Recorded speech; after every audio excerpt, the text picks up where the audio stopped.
to 6 p.m. on Monday, December 5th. I want to call to order the regular meeting of the Lancaster Select Board. This meeting is being recorded and broadcast over Sterling-Lancaster Community Television. We thank our friends at SLCTV.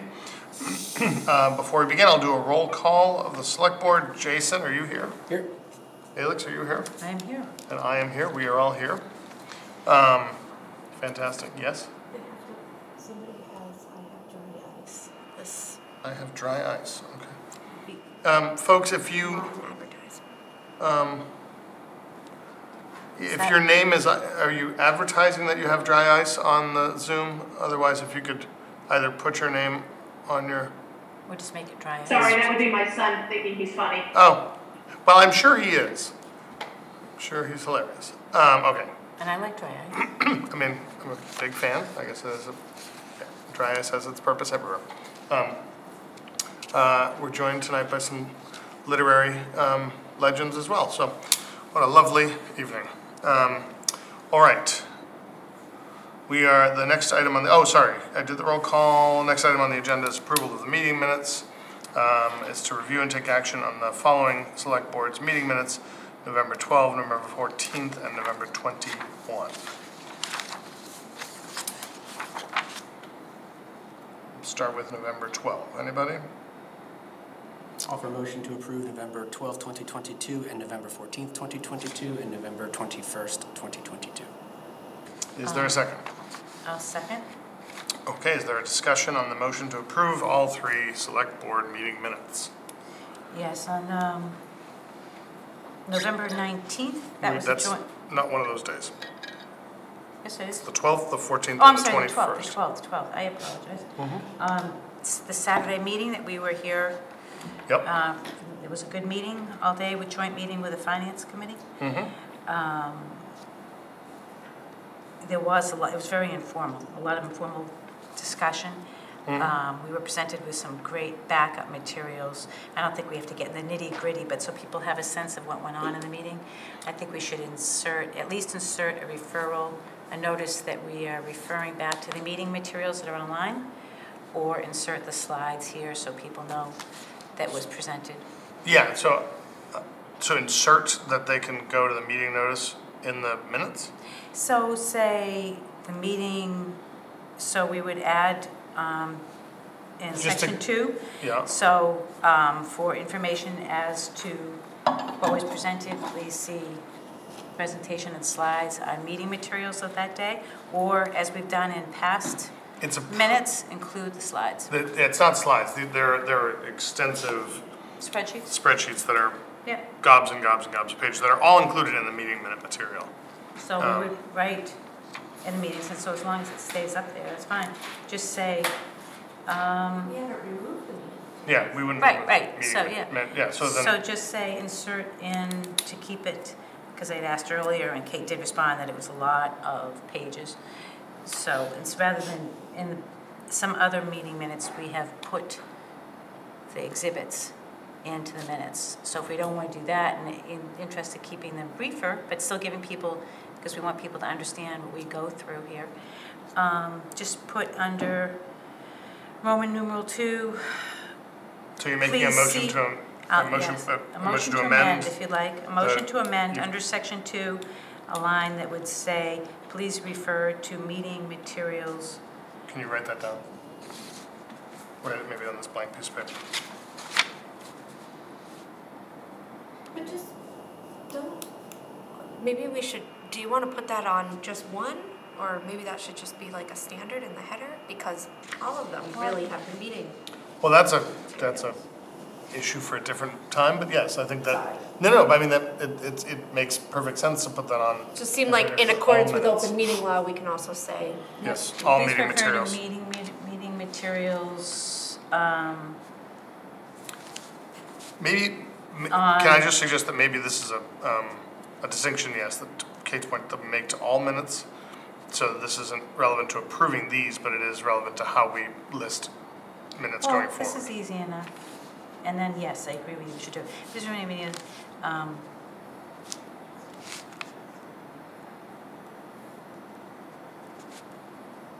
Sorry, folks, she's writing something down. Hopefully you can read it. So can you tell me where that goes in here? Insert at the end of Roman Section. numeral 2. The end of section 2 of these meeting minutes. So after the sentence it says, So, this meeting was strictly informational, no deliberation was held and no votes were taken. You want the words refer to meeting materials. found, yes, found on Board of Selectmen Meeting Materials tab on website. Okay? Okay, So- I just want to be very clear on what your amendment is. After this meeting was strictly informational, no deliberation was held and no meetings were taken, you want, Insert, it doesn't say insert, so you want me to insert right here, refer to meeting materials found on Board of Selectmen or Select Board Meeting Materials tab on the website. yeah. Because we're supposed to capture the essence of the meeting. That way if somebody's looking at these, they'll know where to go, rather than having to insert all the Right. I backup. have no problem with the amendment. I would say, I think it's redundant, but I have no problem with the amendment. So is there a second for the amendment? I'll second it for the amendment. All those in favor of the amendment first? Can we discuss the amendment? We can, sorry, yes. Yeah, I don't think our minutes are supposed to be advertisements. I think they're just supposed to be reflective of the meeting. I think this is a bad precedent to make decisions after the fact of putting in information, so I'm against the motion, amendment. In the way of discussion. Well, we're in the discussion I know. period of the. So, Mr. Chair, if I may respond in You can- discussion? It's Okay. discussion, yeah, have at it. Alrighty. This isn't making any changes. This is the actual materials that we got. And I know you weren't able to be there, Jason, but these were what were presented to us and we used. And we have, and I think we'll receive updated ones today. So, but this shows part of the process. And we want people to see that we're going through the process and talking and refining. So All right, so I would suggest, they're supposed to capture, sorry. let me, Oh, yeah. okay. So sorry, no, go ahead, if you weren't finished, go I ahead. wasn't, sorry. We were supposed to capture what happened at the meeting, and this doesn't give a very substantive capture, but they would if people knew where to go. The average person may not know, they may just look up meeting minutes, and they may not know we have that tab. This alerts them to the fact that we have the tab. Well, I don't want to assume anything about anybody. My assumption is anybody reading our meeting minutes has already read the meeting materials, but that's a whole other kettle of fish. Meeting minutes are not to be a transcript of Correct. everything that took place, not intended to provide every bit of material. There is readily available plenty of material on the webpage. I'm surprised there's any concern about this. It No, seems- I'm fine putting the language in the header of every meeting minutes that we have. I'm fine with that. Putting in language that material for this meeting is available in the meeting minute tab. Yeah, this just seems very transparent to me. It seems like we should do. But Well, obviously, anyway. it seems like that's what you recommended it. Yep. All right, there's a motion and an amendment to the motion on the table. All those in favor, aye. Indicate by saying aye. No. Aye. I'm going to vote no on this only because I wanted to be added at the header. And so I will vote no on this, so it fails 1-2-0. I do think it does warrant listing at the top, just in standard language, that meeting materials for the meeting mentioned in the minutes below are available on the webpage. So Then you'd if have we to can, amend that, right? I'm not suggesting we amend these minutes at all right now. I think as a practice for the board, we should add that as a header for So we're not future gonna minutes. We're not going to make that rules on this meeting anywhere. No, I mean, I think we are making it very clear to folks and that if there's there's material online. I just think I think it's better to have it be a blanket policy across all minutes than pick and choose what minutes it's on. Okay. Because I don't want it to appear as if we are accentuating one meeting over another. All right. We should Then make I would that off- transparency, Since that one failed, then I'd offer amendment to put the header on every minutes from these and going forward. But I don't think it needs a motion. We just asked we asked Kate to deal with that from a policy perspective. We can make a motion on it, but I don't think it's relevant to Okay, well, I these did. if you want. Okay, is there a second? Just make it clear. I'm not unclear. I know. Right. I'm not, it's not you. No, I It's not you. I'm not worried about you. I just wanted to make sure that we are clear. Crystal, and I believe your motion fails for lack of a second. There is an on-table motion to approve these 3 minutes. There is a second. Any further debate and discussion? Hearing none. All those in favor? Nay. Aye. Aye. Minutes are approved. 2, 1, 2. Okay. And you said this is going to be quick. You jinxed us by saying it was going to be quick. I know, who knew? Okay. Next item at 6:05, 6 minutes ago, is our scheduled appearances in public hearings. We have a notice of a public hearing for tax classification for fiscal year 2023. I'll read the notice. In accordance with General Law, Chapter 40, Section 56, the Select Board will conduct a public hearing on the question of adoption of percentages of the total tax levy to be borne by each class of real estate, parenthetically residential, commercial, industrial, open space, and parens, and personal property for fiscal year 2023. The hearing will be held as a hybrid meeting and by Zoom, with the link inserted in this agenda, on Monday, December 5th, 2022 at 6:05 p.m. All interested parties are invited to attend and be heard. So moved. Second. Okay. Yeah. Sorry, go on. This is just a motion Yep, to open the hearing. Yep. Any discussion on the motion to open the hearing? Aye. Aye. Aye. Okay, the hearing is now open. Kate, who do we hear from first? So did you want to recognize, I think David is here for that. Oh, great. Hello, David. Good evening, how are you? Good. Can you just tell us your name, and if you are a Lancaster resident, which I don't believe you are, just... No, so I'm David Mantillo. I'm your regional assessor with Regional Resource Group. Perfect. Been collaborating with Debbie and Bobby Joe for several years now. First time attending one of your classification hearings, so thank you for having me. Thank you for coming. Appreciate it. Are we joined by Kristen or Mike today? Probably not iPhone, right? Just you guys? Just... So David will handle the meeting. If there's any questions he can't answer, then I'll get up and answer. Okay. All right, David, take it away. Okay. If I have Can the you ability share? to share my screen, I'll do so. I think you all have the document already. Sure, he can. If you can share. Do you have the packet with you? Yeah, can somebody give me the ability to share screen? Well, I just... Do you see that pop up on your screen? Oh, perfect, thank you.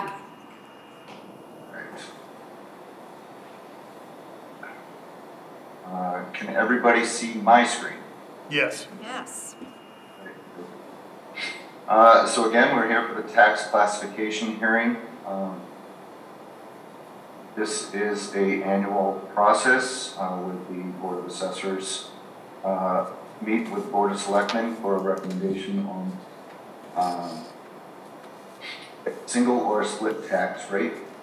So for those of you that have the handout, you'll be right up here on page 1, and we are starting step 6 of the setting of tax rate.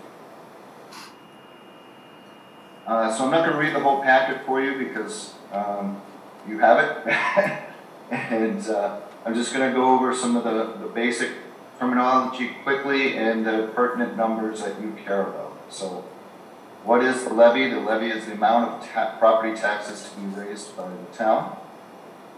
This is determined by your annual town meeting and budget. So in Lancaster for FY 2023, your proposed actual levy to be raised is estimated to be $22,061,020.63. This represents a 1.84 increase over last year's levy of $21,662,301.78. So great job on keeping your budget relatively flat and under 2.5% for everyone that participated. What is the levy ceiling? Levy ceiling represents 2.5% of your full taxable town valuation. So that full aggregate valuation for for Lancaster this fiscal year. Another L town. That'd be nice. $1,283,363,620. 0.5% of that is $32,084,091. Your fiscal year 23 new growth revenues were certified at $337,710. So very good growth this year. And your levy limit is calculated by adding 2.5% of the previous year's levy limit plus new growth for the present fiscal year to the last year's levy limit. Excuse me. So the levy limit for fiscal year 23 is certified at $21,150,844. So this little grid right here in the center of the page kind of just represents how we get to these numbers. You start with a 22 levy, as we discussed, so $20,305,497. Prop 2.5, so that's the 2.5% of the $20,305 is $507,637. Your new growth, add in your new growth revenues, which we discussed, gets you to your levy limit of the $21,150,844. Now, the town has excluded debt that was loaded in. Don't know all the items in there, but you're at $910,982. So your maximum levy for fiscal year 23 could be $22,061,826. Based on your maximum levy and what we have proposed, there's an excess levy capacity of $805.37. So we're going to go down and look at the valuations by class before the tax shift. So this is where it comes down to what the Board of Selectmen are concerned with. You can see we have the residential, commercial, industrial, and personal property classes. The shift pertains to residential and then our CIP, commercial, industrial, personal property. Overall this year, residential makes up 86.825%. This is an increase from your prior fiscal year of 85.6565%. And your CIP has shrunk slightly from last fiscal year. These total aggregate valuations come from the report we submit to the Department of Revenue annually, which is called the LA4, which is a report of all the property classes, the count of each property class, and the total aggregate value per class. So let's scroll down to shifting the tax burden. So generally, communities that have a much higher CIP percentage, you're talking in the high 20s, 30s%, are the ones that would opt to do a CIP shift because it's the most beneficial. Having anything under that, you would have to do a very significant shift to see any benefit to the residential class, as you can see in this grid here in the tax impacts. So with a 1% and single tax rate, we have a proposed rate for this fiscal year of $17.19. So your single family, average single family total year tax is $7,569.94. and an average commercial tax would be $14,616.66. Where do I get these average values? It's simply going up to this LA4 we looked at and taking the total valuation of the single family class divided by total single family. And I do the same thing for just the commercial class, just to give you an idea of what taxes would look like. And you can see those average values here at the bottom of the grid. So to see any significant savings, even at a max of 50%, you would only be saving an average single family home $300, while you would be creating a tax rate for your CIP properties of $25.79 and increasing their taxes exponentially from the 14.6 to the almost 22,000. Surely I would think that your commercial industrial property owners would be heading for the hills and finding the closest town with a lower tax rate. Yeah. One thing to keep in mind too, Lancaster is a very heavily farmed chapter land community, and all those chapter properties fall under the commercial class. So you would be putting a heavy burden on all those farmers that are in your community. So right here, I've kind of done a little change from average single family 22, fiscal 22. So very strong market, as everybody knows. Last year's average single family value, $389,200. This year's single family average value, $456,200. However, since the town's budget has increased just a small amount, you're going to see a significant drop in the tax rate from 1945 to the 1719. And even though the values have increased so much, you're only seeing a $272.14 increase annually for your average taxpayer. Based on all this information, is the Board of Assessors' recommendation to continue with the single tax rate for fiscal 23. I'll open it up for any questions. So it's not, I'm Steve Kerrigan, Dave, sorry, Chair of the Select Board, nice to meet you. I appreciate the analysis and I appreciate the board. I thank the board and everybody involved in the work that goes into this.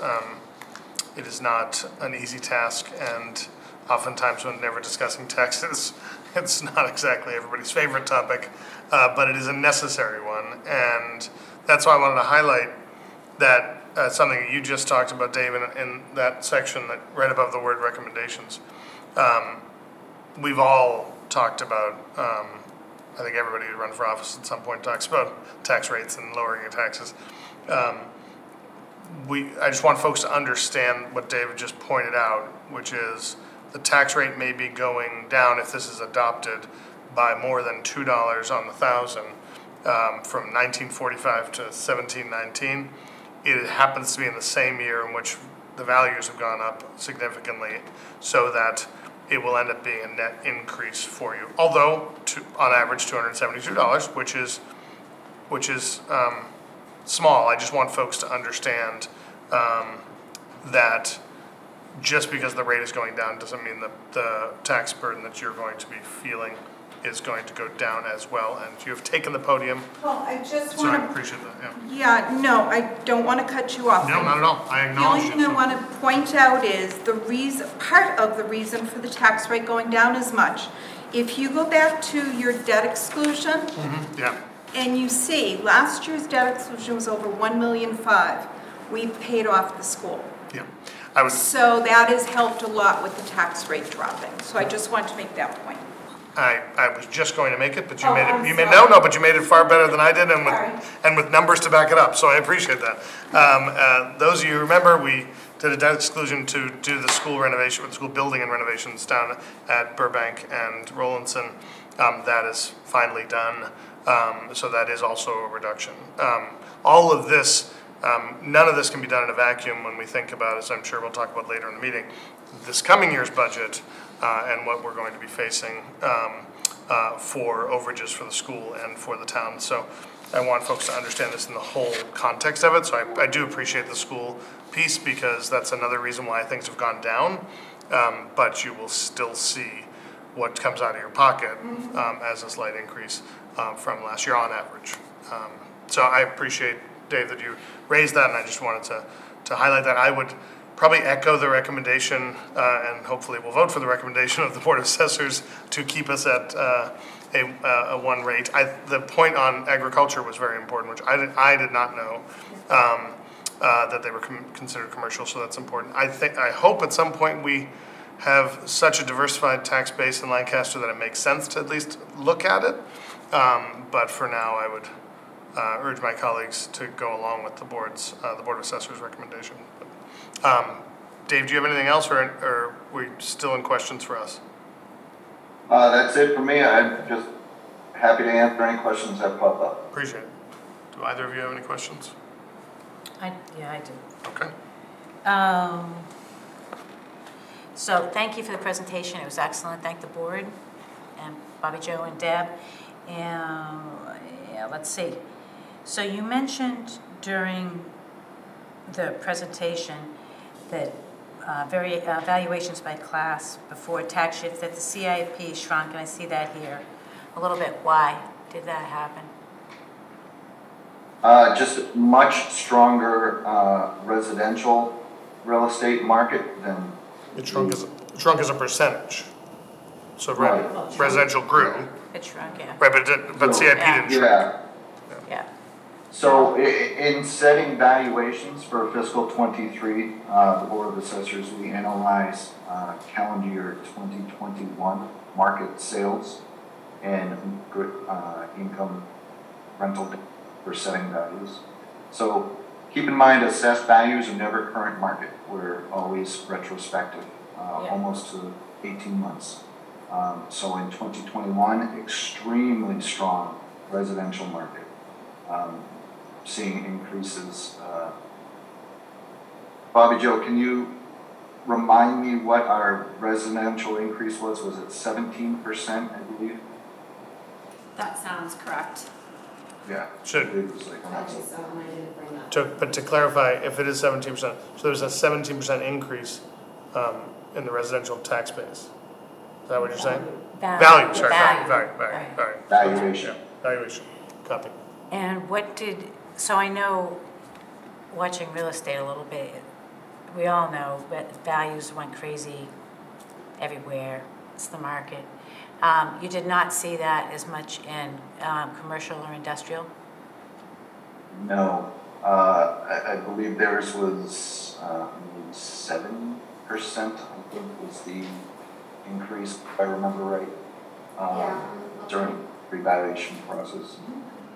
So commercial industrial properties, anything that was a real true rental property, you do remember we're still bouncing back from COVID. So a lot of vacancies are now just starting to fill up. Companies are just starting to recoup funds. So those commercial value increases are much more modest than residential. Okay. The other thing, just because I do think people were probably caught off guard by agricultural. So, correct me if I'm wrong, chapter land, you evaluate agricultural land at whatever the value is, and by chapter you mean chapter 61? 61, 61A and 61B. Right. So they get the valuation, and then as long as they maintain the chapter correctly with you, then they get a lower valuation. What is it, like, the reduction's big, isn't it 90%? Pardon? The reduction is big, I don't know what it is. For agricultural, I think it's $500 an acre farming. Is that correct, David, still? 500? Is what the valuation Well, that's the receipts. So their agricultural valuations per acre are set by the state. There's a state farmland advisory board that comes up they do some kind of analysis annually and come out with their per acre rate along forestry. It did increase slightly, but when I say slightly, we're talking a few dollars. And then you have Chapter 61B, which is recreational, which is a 75% discount from assessed value. So they're being assessed only at 25% of their full market rate. Okay. So because I know we do have a lot of farms, and 61A in particular, and Right. people value that. And statistically, I've watched the studies that homes around these areas, contiguous to these homes, are worth money. So there's value to them for us, not just for food, but also for total value. But they do get a big break from that. So we want to make sure that we know we're supporting farms as the state requires. Right? On your chart on tax impacts, you talked about the average single-family home went up $272.14 in fiscal year 22, and then I think that's between the two, from 22 to 23. okay, so the change, the 3.59% reflects is 272.14. is the 270 is the, Yep. the two. that's the tax dollar increase here. So that's what people saw when they in their bill. No, not yet. Not yet. That's Yeah. what they would see. Okay. Yes. Um, So less than a cup of coffee a day. not at my cheap house, but yes, and a coffee maker. I looked at, and I understand the logic behind split tax rates. As Deb says, we've talked about this every time, more times, so you're probably a little more surprised, but Deb's not. Well, it's important, sorry not to cut you off, it is important to point out that many communities in the area are even looking to reverse their split tax rates. So, for example, is just about at a single tax rate, trying to compete and bring commercial back into the community because they were losing all their commercial to Leominster, who has had historically a single tax rate. Yes, So some have and some. one thing I think that has been very strong for Lancaster and been a builder for your commercial industrial properties is that you have had a single tax rate, and it has historically been pretty reasonable that people have wanted to come and grow their businesses in your community. So you're probably aware, but as we're talking about our budget, we're talking about looking at a potential override or other things. I don't know if it's going to come to pass, but most people are there's been a lot of discussion, especially in the last year or two, about growing our commercial, mostly because people are looking at their personal residential tax rates, and so they're hoping to offset their burden with that. And one of the ways of doing it, obviously, is improving the base, which I think is a common goal for everybody. How it gets done is a big debate. But there are other towns in the area there are other towns that have less, and I'm not advocating that we need to do a split tax rate right now. However, I don't think it's something people should be scared of. Maynard, which is where we're frequently compared to, is a split tax rate, and went to that. So there are towns that are bucking the trends. You know, Hudson, Clinton, Littleton, which is thriving and has a strong split. Berlin and Ayers is amazing to me. But the point is that as we look at trying to keep the balance of residential affordable for people to stay living here, I think we need to look at things not just necessarily a split tax rate, but the state allows for some base exemptions, so people who can least afford their tax burdens, because that cup of coffee, where you have the less expensive houses, you can exempt, say, the first 100,000. So the people who have less expensive houses may not be able to afford, still may not be able to afford their tax burdens. I would encourage the assessors and our board to begin to think about policies like that too, because even with these increases, we do that. So as I said, I'm not advocating for a split right now, but just one sec, Deb. The other thing is that we had, and I was looking for the report, we'll find it, is Barry Bluestone came in, and he is a planner. Noreen had him, we got a grant from, I think, MRPC, and worked with a lot of businesses. And he and the American Planning Association advocated for looking at policies like this, splits and exemptions, because businesses are looking to settle in communities that can support affordable tax burdens for their employees, and also have the services, the roads, the water, and afford to pay for things that we have been having difficulty paying for, the infrastructure and so on. So I am not advocating for split tax right now because of the reasons that you mentioned, but I do think it's something that we need to consider, that and or the exemptions. So before we go to Deb, I want the Bluestone, is that the report you mentioned in an email today that was from 2014? It's somewhere in there. I want to find it. I haven't found it. I think. Yep. I mean, The I have great respect for Barry. changed. I have great respect for Barry Bluestone. I don't The think circumstances he have changed. What's it? I didn't know he was. No, I've known who Barry Okay. Bluestone was since Okay. for 20 years, and great respect for him. But I feel like the facts they were reflecting on 8 years ago are much different than the facts we're reflecting on now. I just wanted to make a quick point, as David said, there are towns that are trying to get away from that split tax rate. And take my word for it, it's very difficult for the residents. Fitchburg is one of them. It took Fitchburg quite a long time. The residents got hit really hard for them to be able to bring that commercial and residential. 3 years ago, I think it is, this is the third tax rate, that they're going single rate. Yeah. So there are towns that are doing it. I know Clinton years ago tried. They tried to get the commercial more to the residential. And it just got so bad that they said, no, we're going to keep the mixed, the split rate. Right. So, Worcester you know. just went through the debate, and they kept the split as well. Right. So it depends on your base. Fitchburg obviously has a lot of empty mills and spaces like that. Right, but they're trying to get that back.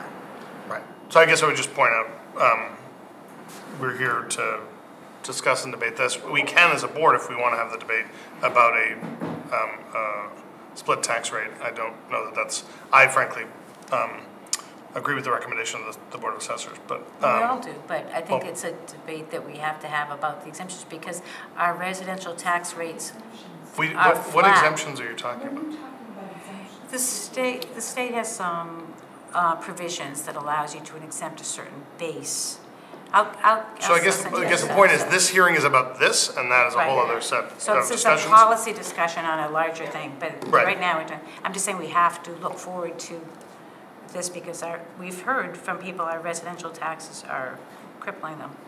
And I want to be very clear before we move on to get a vote on this, and send you on your way, that folks should understand that we shouldn't be, when it comes to cost to a family or an individual, we should look at the tax rate because it's interesting and a good data point, but from how you pay your bills, your tax bill is, despite the fact that the school's going away and your rate is going down, your tax bill on average is not going to be going down. So I want to make sure we set expectations with people. It's not going to be going down, and in fact will be going up on average $272.14, or 3.59%. So I just want to be very clear with folks as we're voting on this.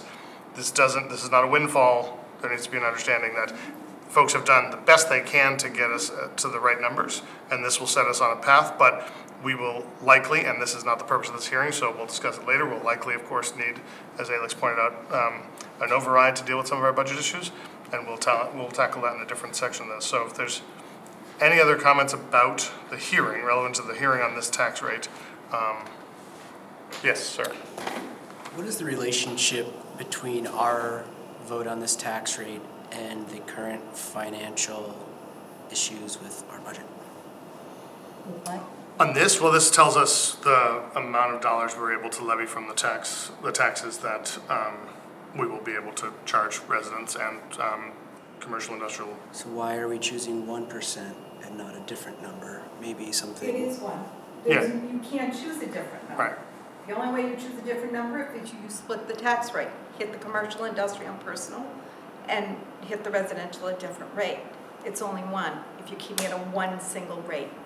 You don't have that discretion. You're allowed to levy up to a certain point, and this rate gets us to that levy point. Okay. Thank you. Any other questions, comments? Otherwise, we can move toward a motion. I'll offer a motion to accept the Board of Assessors recommendation as written. Do we, it says here, selectmen to read below verbiage at the You meeting. have to read it, yeah. This is the verbiage here.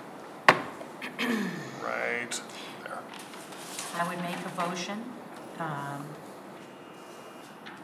that the Lancaster Board of Selectmen vote in accordance with Mass General Law, Chapter 40, Section 56, as amended. The percentage of local tax levy, which will be borne by each class of real and personal property relative to the fiscal year 2020. Relative to the setting.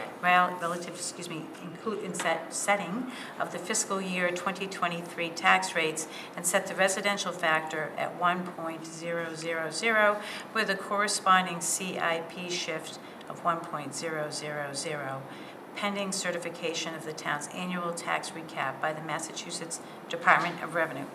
Second. Is there any debate on the motion? Hearing none. Mr. Allison? Aye. Ms. Turner? Mr. Kerrigan? 3-0-0. Thank you. The town Thank you. sends with you Thank you. their thanks for the hard work you all put in. And thank you, Dave, or David. I apologize. Excellent night. Thank you, you as well. Thanks, David. Thank you. Happy Good holidays. night. Happy holidays. All right. Next item on the agenda, I believe, is boards, committees, and department reports. Weirdly, an FY24 budget update is the next item on the agenda. All right. Madam Town Administrator. Yep. Take it away. Thank you. So I'm going to just bring up, all right, share my screen, maybe.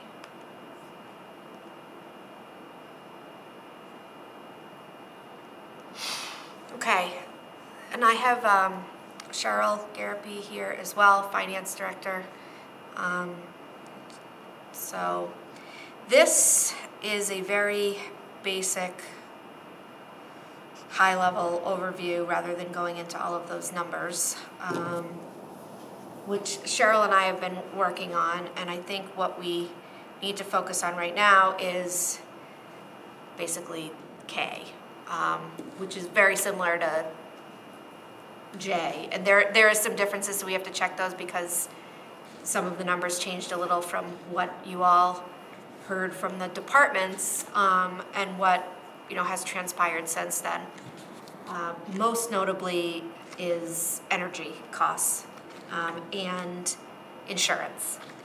So both of those have gotten pretty high. But effectively, what the first 5 or so rows show is total real and property tax with the excluded debt is at $21,779,616. And the excluded debt is the $911,000, give or take. The cherry sheets or the state aid is at almost $1.4 million. And then what we're calling local revenue, which is essentially the receipts, so building permits, permits that come in for dog licenses, any type of fee that the town collects that are not revolving accounts that get redeposited into the general fund, including grants, is about $2 million, a little bit more than that. So that brings our entire funding capacity to $26,116,455. So that is the amount of revenue that Excuse the interruption. The enterprise goes to those funds, right? No. Enterprise is separate. To their own funds. I meant to their, like water would go to water enterprise. Yep. Correct. So, for the total uses of the funds, what I think is interesting and what Cheryl and I really wanted to do this year is break out the school and non-school. Not because we necessarily want to debate the need, because I think in every regional or any real, most of the tax dollars go to the school, but I think it's important to see that if you look at, this line item, we have personnel expenses staying actually at a decrease. I mean, it's a small decrease, 0.11, but effectively we're not adding any personnel expenses. And the way that we were able to change some of the positions, we sort of consolidated, like what we did with Health and Human Services and things like that. It ended up creating a decrease in the amount, although small. And this would include a 2.5% cost of living increase for everyone. So we're able to contractually meet our obligations for the collective bargaining agreements, and we're able to treat the non-union staff in a similar fashion. We are able to do that and not add to that. What is going up, much like anybody, is the non-personnel related expenses, and that really breaks down to 4.4 million, like I said, in personal related, and 2.25 in non-personal, which is an increase of 11.42%.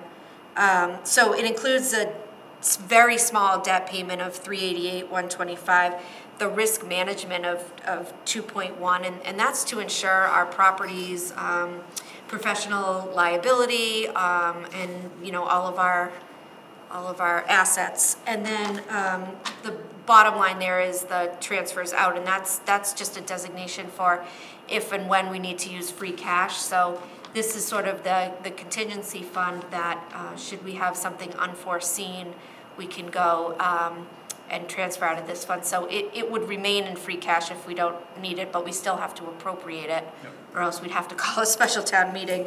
So we're carrying right now a number of 4% for the schools, and between 4 and 5%. And so we kind of aimed on the high one, and this has about 15.3 million for Neshoba for the region, 2.4 for Minuteman, and then a small payment for a few students who go to Norfolk Aggie. So if you were just to do all of the expenses that we are obligated to do that are non-enterprise and non-revolving, it comes up with the need for $27.5 or so million. And if you recall, I said our tax funding is 26.1 million. So what ends up happening is we have a deficit with the schools at 5 of 1.1, and with the schools at 4% at about 614,000. So where do you go from here?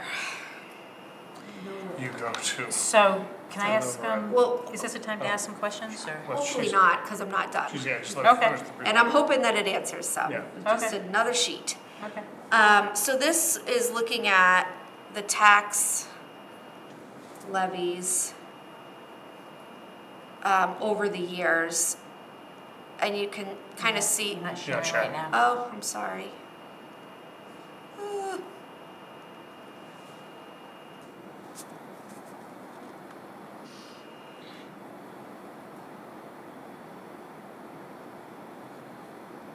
It's cranky. Okay, take two. So obviously this is our current, so we did it override, no override, right? So the prior year levy limit, stays around the same, adding the 2.5, adding in a conservative amount for new growth. What you see here is the difference of here of the debt exclusion being the same. So the maximum allowable levy would go up a little bit, and the levy increase here in these years you get to between 22 and 24, it raises the tax rate from what we just talked about, which is 17.68, to the 19.35. We just talked about 17, 19. Yeah, Yep. I'm sorry, but this would be without, it Yes. will eventually, it'll go up for fiscal year '24. So we're talking about July 1st of '23. It would be at 17.68, or with an override at 19.35, which is less than what the rate is currently. Again, as you just pointed out, Steve, this is certainly not a cost savings by any means. But what it does happen is that it gives this bump of an inflow of cash that then basically carries through for the next number of years until at least FY '29. And so there's a discussion about, does the circumstances surrounding our tax burden, either whether we can have an influx of a different type of tax or whether, something stabilizes from there, new growth in residential, et cetera. There's a possibility that, this will carry us through the 1.5 for, the next several years. If there seems to be some difference in the tax burden and some diversification of, the taxes that are coming in, it's possible that the town could then do an underride. And so an underride is essentially that we are purposefully going to tax under the levy. So it rights the wrong, right. So whether we want to, is that a promise? No, it is not. But there's a way to create an override to get through a portion of time and then to have an underride. Which, to your point, if we are able to start bringing in some businesses that diversify our tax base, and the revenues from those businesses come in, we can alleviate some of the burden on taxpayers, potentially, if we pass an underride. Yep. So my concern here is that, and when we go through all of the budget sheets again, they're not much different than what we had gone through, which, we went into the minutia with those ones, envelopes and all kinds of stuff. It looks like it dropped about $40,000, that's about it, for the town. Correct, and we, we really don't have a lot more to go with. Like I said, it's a reduction in staff as far as, overall cost-wise, and it's an increase in the things that we really don't have much control over, including energy assessments, our building assets, and professional liability. I will say there's an amount in free cash. I know that in the past, free cash has been used to balance the budget. It isn't off the table, certainly. I am very worried that another dip into free cash not only, just basically kicks the can down the road, it also really will hurt our bond rating. Mm-hmm. And we are probably due for a bond rating exercise, and I think it would be prudent to do that as the school starts to propose whatever it is that they need to do, because I think that we would not be in a very good financial position for borrowing as far as an interest rate if we used free cash for the third year in a row to. Which, to explain to folks at home, if we're needing to be building a new high school or a massive renovation to a new high school, we're going to have to take out a loan to pay for a portion of it. If we borrow from free cash to pay down this rather than do an override, it could hit our bond rating, which means basically our credit rating would go down, and our ability to borrow at a good rate for the high school would be hurt, which means the debt exclusion we'd end up having to put on everybody's taxes would be more high than necessary if we hadn't spent the free cash. So for the ways that you just articulated, the kicking the can down the road, this is the time where the rubber is hitting the road on making hard decisions, and taking more money out of free cash for that reason alone is a no-go for me. But the bond rating is really, really critical. So if we can do a simulation of what the impact would be, I think that would be very helpful if we can get that on the agenda at some point. Yeah. Cheryl, are you still here? What did I miss? I'm sure that I did, so. No, you did very well. Oh, Aren't you kind? And I know you weren't talking to me. The student has become the teacher. Yes. All right, then does anyone have any questions for Kate or for Cheryl, do you have any? Sure. So you said that our debt this year went up a little bit. I know we paid off the school. What did the debt go up for? Cheryl, do you want to take that one? The debt went down. Went down. The 910, Yeah, to 9, yeah. the debt exclusion went down because of the payoff of the elementary school. It still includes the first Prescott borrowing of I believe that was 1.2 million, and a small $6,000 no interest Bartlett Pond Dam borrowing. Because last year the debt was 1.5 or something like that, and it went down to 9. Yeah, it was 600,000 more because that was the school payment. Got it. Cheryl, is there any other debt that's coming on? I know we anticipate the show, but is there any other debt that people haven't seen so far? And will the debt continue to go down based on current? The debt will continue to go down. So the first, excluding, the possibility of a new school, obviously. right. But having low debt as a town is also not a positive factor. No, I understand that. I'm just trying to lay out the ground. So the first Prescott borrowing, you said, came off? Is excluded, no. The first Prescott is an excluded debt. Right. The second Prescott is inside the debt levy, so that's included in your base budget. Right. Okay. I should bring up, just to answer your question about more debt, so the town meeting in May authorized a feasibility study for the library. Mm-hmm. And generally speaking, when the feasibility analysis is done, there will be some recommendation that is made, and the recommendation is only as good as that snapshot in time. Doesn't mean it's invalid in a year, but I believe that what's going to be needed for that building is, upwards of $1.5 million at least. And I believe that's just for the systems and efficiency there. And we also have the building next door to deal with if we would want to maintain that as a town building and it to have some type of function. So. And the building in the other next door.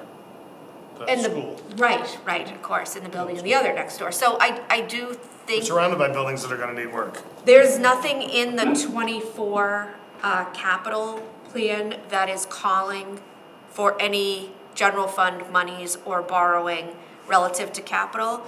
But as I've said on, I don't know, I'm sure I'm a broken record here, we need to maintain our buildings. We're not maintaining our buildings.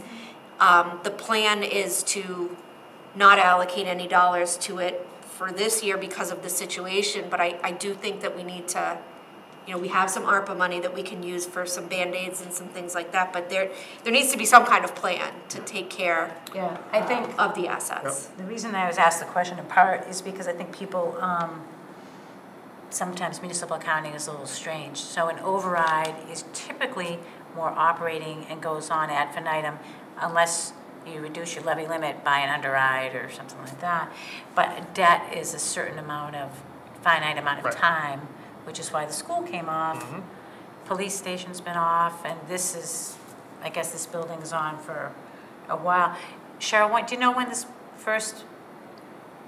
Prescott comes off? I know it's a brand new building to me, so. One of the debts is on until 38. The other one the first one I believe comes off a little sooner, but I'm not quite sure when. Okay, so it's a while. Anyway. I think that might be the first one because we moved in 18 and 20 years. And then 20-year debt exclusions, Yeah. So we're not going to see a relief from that one anytime soon. Okay. Our insurance has gone up, I think, universally. It's gone across the board. I didn't know if there was any other reason why. Is there claims or how? Did it look like our insurance went up quite a bit? Our risk management? So one of the things is that we continue to purchase and maintain old equipment that is prone to breaking down, etc. Even just this last special town meeting did authorize the DPW to purchase a used machine, which is fine, but it comes at a higher rate to insure. 1. 2, we have an extraordinary amount of vacant buildings, and vacant buildings have the highest rate We have vacant buildings that are also historic, so if something were to happen, the replacement to restore them to their original glory is also significant.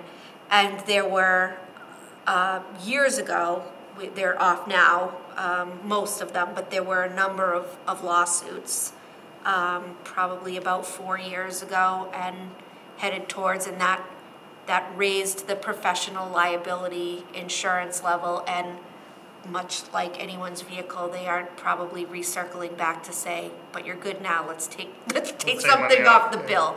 I will say, we are exploring alternatives. Kathy Rocco in my office has met with a couple of other providers, and the rate that I put in as a holding is a 3% decrease from this year to next, in the hopes that we can materialize. But it did go up a great deal from FY21 to 22. That was just a big jump year. So, Okay. But again, the situation is, how do you buy a new dump truck, for example, for $350,000, or you buy a used one for $50,000. And the idea is that then you're paying for it. Well, the value of the car, I know when we've had some accidents with new vehicles, that was a driver, at least that's what we're told, because they're worth so much more money too. I drive a junk box. So we're just talking about like the big machinery, not like the police cars or the admin cars or whatever. We're talking about sort of like the plows, the sanders, the grinders, the big, several axle dump trucks. So stabilization you talked about, and that you'd like to keep that. Well, that's a necessity. So even to not have the state come in and take over, no community can not have some type of rainy day fund. Trust me, we didn't used to, and part of what we're doing, and I argued strongly for a robust stabilization. We need to have it because life happens, things happen. Well, so the hope is we don't use it, and it just may. Correct, and I don't think we have. We haven't voted out stabilization in a long time. No. What's in the stabilization now? Well, so, yeah, we budgeted. Now up to 1.8. Right. Okay. So we need to have a stabilization. I saw in the Essex Aggie you mentioned, I know you said a small amount, and in relative terms in the millions it is, but I think it was 82,000 I quickly looked at. How many students, when do they, again, somebody can come and go? 3. Makes sense. 3 students. 3 students, okay. So, and Minuteman is, how many, so that's 3 divided by 82 is roughly 20. Yeah, I mean, I think it's important to point out, these are placeholder, a lot of these are placeholder numbers. I understand, just trying to get. Yeah, I mean, if an entire neighborhood wants to go to Essex Aggie, then we'll be adjusting that number. We'll be adjusting that, No, and that's what has happened over time with some other districts, is if you start seeing drivers where everybody's trending, for example, we send a lot more to Minuteman now than we used to, which is very expensive. Can we work with Neshoba to accommodate people's needs? Because school, we always talk, the education funding, as much as we need to support it, is such a huge driver. But regardless of where the kids shift and go to, the school costs are significant, and we need to increase.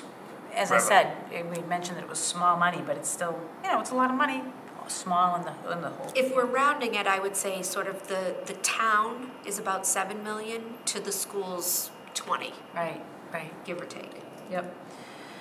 Free cash,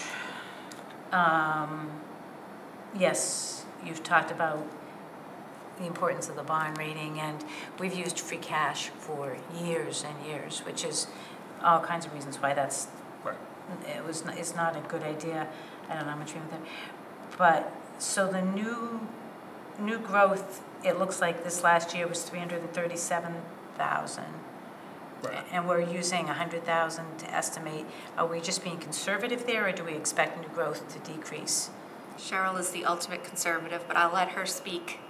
I am conservative. I know, I like it. That's okay. That's not bad. However, I feel my number is more accurate due to the fact we just did a revamp. Right. So, do I think we'll get a lot of new growth? No. There's really nothing going on in town building that would constitute some new growth. Took the words right out of my mouth. New growth. Right. Okay.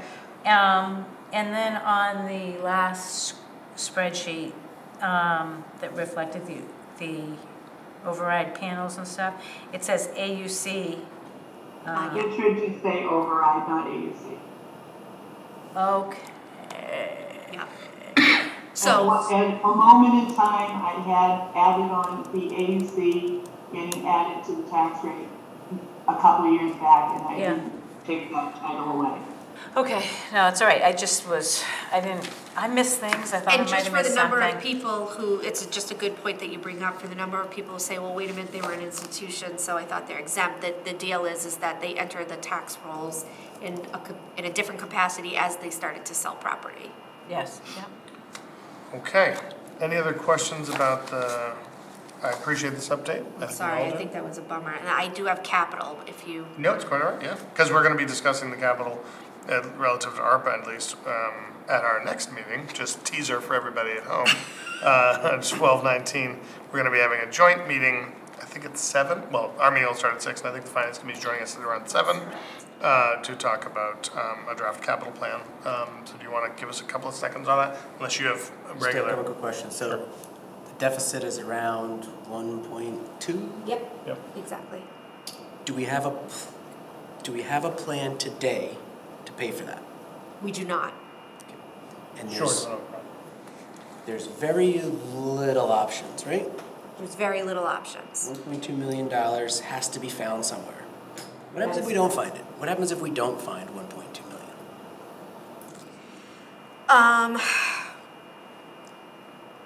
Yeah, well, the regional school has a number that goes through all of the other towns. So I guess my answer assumes that the town of Lancaster accepts some number that the school is going to propose, whether it be 4%, 4.5%, whatever.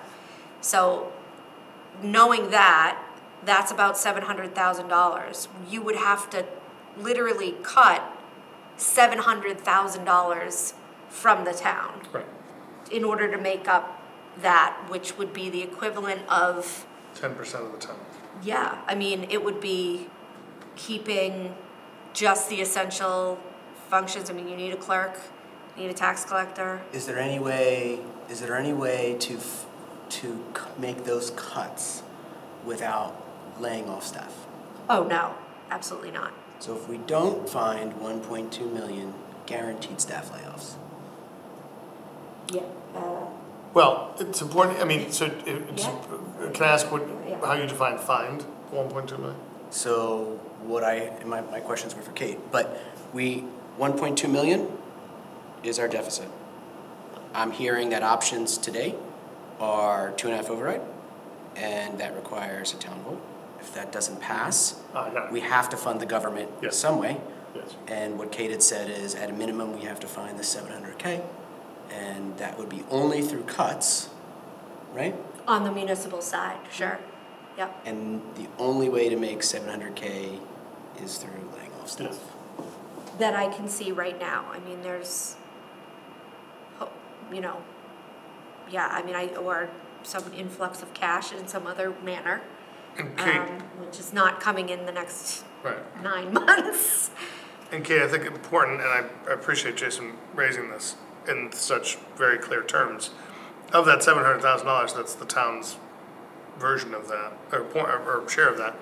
We only have, in our budget deficit, it's only 140-something thousand that we're over, or that For the municipal for side? the municipal side, yeah. Yeah, we're about at maybe 135,000 Yeah. for the municipal side. Right. So it's not as if the $1.2 million override that we need to be going for. It funds 135 to the municipal. Right, to municipal and the rest of the schools. No, well, Right, and right. insurance. Right. And, But the cuts would have to come Well, sure, they gotta come from somewhere, right? And Yeah, I'm much more at the macro level Yeah. here. Yeah, Right? that- well, your Where I'm assessment is balancing my correct. budget at home, Yep. right? I'm missing some monies. yeah, 1.2 million's gotta come from somewhere. If I can't go, you're shutting up your second floor, you're closing all the doors up And- there, everybody sleeps in one the room. 1.2 No heat. is zero capital walks to improvements, everywhere. right? 1.2 is zero capital. Zero capital improvements, yeah. So if we had a failure of a police car, or if we had a building failure, oil tank, anything, right? Like, no options there other than maybe using free cash or something like that. Well, Yep, we would use that contingency fund, but that would come back to another vote. We don't just dip into that and use that. That would be finance committee and select board It would would have have to to be appropriate. authorize that, correct? Yep. Do you see any other options coming forward? Is there some assessment or some new thing that's gonna happen in the next so many days, or what I'm hearing you say is we are 100% headed to a conversation about 2.5 override? That is my belief, yes. It's my belief.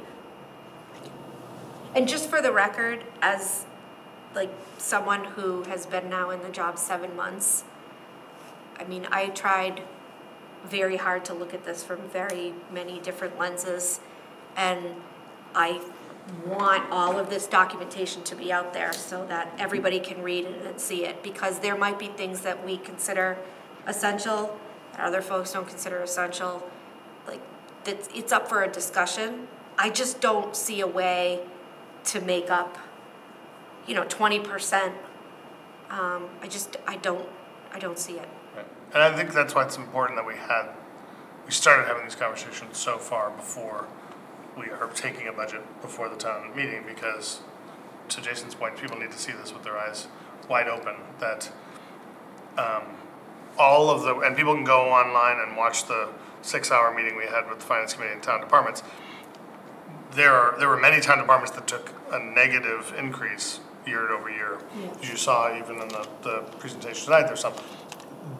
This is not for a lack of trying that we're facing one, but this is frankly was something that's been coming down the road for quite some time.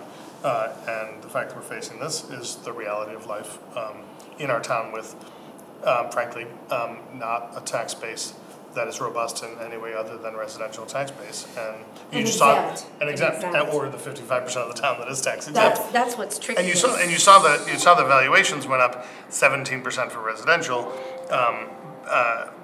Those that either means valuations and increasing in homes, but those homes bring kids that go to school sometimes, so a lot of them do. I think this data that we've been looking at on almost every meeting now for a few weeks is shining a very bright light on a problem that we're facing, and we frankly need the town to know about it in as clear terms as possible. I think, Kate, that the town knows about it. I've been through our town meeting reports, annual town meeting reports for like the last 6 or 7 years, and there's a line item in there. It's the same one. It's almost like a copy and paste. I make a joke about it. It says Lancaster needs to diversify its commercial tax base, and it says North Lancaster is a prime opportunity to do that. So that is something that's more of a long-term, right? Because should something like that happen tomorrow, there's not a pile of cash that ends up on the table. However, 1.2 is this year, right? And a 2.5 override is supposed to stabilize that for a period of years. But then there's no plan after that, right? There's still continued pile upon pile of figuring out how to pay the bills without a plan. And that's much more longer term strategies. Yeah. Thank you. So, I will say a couple of things. Is one, I don't want, having worked very, very hard to pass an override years ago, and you talking about some of these things, I understand the mechanics. I also understand the impacts on residents, some of whom have a hard time preparing it. I don't want people to be blue-skied and think that any amount of business or significant business is going to make a huge difference in not needing more revenues or other things based on what you were talking about earlier, Steve, with the rate going down. It doesn't mean you're going to see your tax bill going down. We, as compared to other towns in the region, we have what we talked about earlier, CIP, the commercial levy, a higher percentage than towns, which I was surprised by. Certainly Bolton Stowe, but which we always compare to. Sterling, huh? I don't know why we always compare to Bolton Stowe.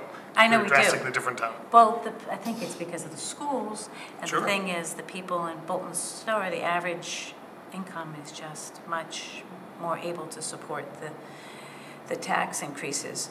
But we have more, we need to diversify our tax base. I think we all agree on that. But we also have to know that that's not a silver bullet by far, and I think a lot of people think it is. We currently have more tax, better CIP levy than Maynard, than Sterling, and then some other towns that people look at, Lunenburg, that people think of as more, and that's just DOR numbers. I don't think Maynard anymore. Well, just fiscal year 2022. I mean, it Right, could be. but I mean, That's what DOR. they have a very large. Right, that's what DOR influx. reports, so I'm just going by what's but I would- available. So, no, no so problem. again, bear with me. So that is important. We all agree that we need to diversify the tax base, but it's also not going to alleviate the need for the careful analysis that we have begun now and revenue enhancement through commercial, through override, through whatever we do. And I also want people to look at we have the slides from the 16th, we have the department budgets, we have other things. We also need to look at that very carefully too and eke out every penny, which is what we did in the last override, because people want to see that. And we did an underride, and surprisingly, that passed better than the override. Surprise, surprise. So I would just say a few things. I don't think anyone's done a better job of eking than Cheryl and Kate and the department heads who have eked out every nickel and dime. So I want to make sure that we don't let the meeting go by without saying that. I also don't, I take the idea that diversifying our tax base by adding commercial and industrial development isn't going to then alleviate, down the road, I agree it's not going to happen tomorrow, down the road isn't going to alleviate the tax burden on residents, to me, doesn't pass muster. That doesn't pass the smell test. I also don't believe, and I know there's very good data reasons to look at what other towns do. The people that I talk to every day pay taxes here. They send kids to school here. They want the police from here. They want the school. They don't care much what happens in Lunenburg or Maynard or any of these other towns, because telling them don't worry, but the commercial tax levy in another town isn't as high as our commercial tax levy, they can't take that and put it in a bank account or pay their tax bill. So I'm just saying, to me that also doesn't. So that doesn't sell for me. So there's good reasons why there's a lot of towns that have a lower industrial tax rate, but their property values are worth more, or they have, sure, some but would what does argue, that tell a better quality. No, it's because what does that tell our taxpayers here? No, because we need to learn from both, because not all, contrary to what Jason often will say to me, is you're anti-industry, whatever. Let's not put words in other people's mouths. No, I'm not. He has said it. Okay. I'm not. So there is industry that costs the town more money than it brings in and diminishes property values. Right. So but that's not the meeting we're in. But yes. No. Yeah. We're talking about how to. We all agree that we have a financial crisis and we have to figure out how to do it, how to handle this. And part of this, of course, is a discussion of revenue enhancement through overrides, debt exclusions and so on. Part of it is in diversifying the industrial tax base, and we've been looking at eking. I think so. Yeah. So, and at any rate, so as you would like to say, we're in agreement on many things, but we also do have to I believe in being completely realistic with people. Cheryl is unmuted. Yeah. So again, you're unmuted. I didn't know if you had something to add to that. While you're talking, I happened to look, because they're right online now, and our commercial is 3.48 and Sterling is 3.8. So it is a, I'm looking at the DOR, yeah. Right. stuff it's here, which wrong. I'm working on the DOR tax recap that's. 2022 tax rate. but, so I appreciate that, Cheryl, thank you. That is very helpful. Again, the folks I talk to around town care what their tax rate is.